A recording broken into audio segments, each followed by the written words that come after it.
বাবা, খুব একটা কাব্য, একটা উপন্যাস, একটা কবিতা লেখা হয় না তোমাকে নিয়ে, যতটা আমরা লিখি মাকে নিয়ে।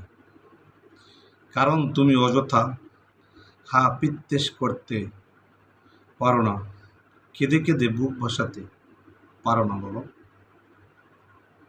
ক্ষয়িষ্ণু পাথরের মতো ক্ষয়ে ক্ষয়ে বুড়িকণা হয়ে গেলেও তোমাকে পাথর হয়েই থাকতে হয় বাবা।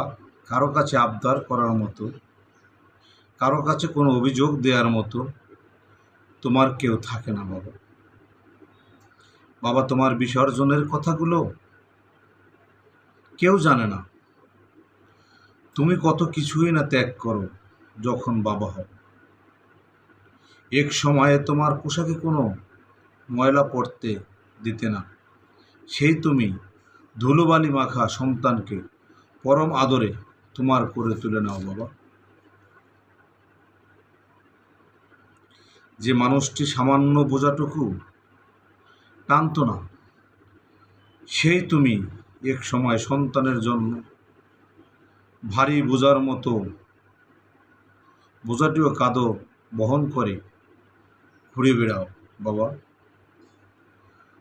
সত্যি বাবা, সন্তানের জন্য তুমি কি না করো, তোমার দুরন্ত যৌবন বিসর্জন দাও। সন্তানের জন্য তোমার সকল স্বাদ আহ্লাদ বিসর্জন দাও। এক সময় তুমি দারুণ আড্ডা দিতে বাবা, বন্ধু বান্ধব হই হুল্লো ছিল তোমার জীবন।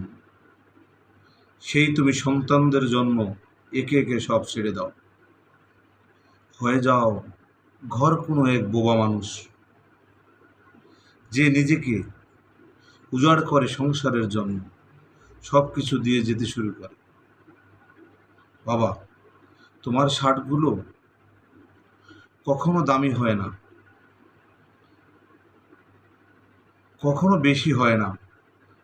মায়েদের আলমারি ভরা শাড়ি ওড়নার চেয়ে কখনো বেশি হয় না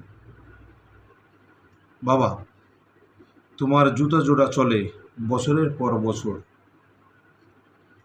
ছিঁড়ে গেলে আবার সেলাই করে, একটু কালি করে, আবার পায়ে পরিয়ে রাখো।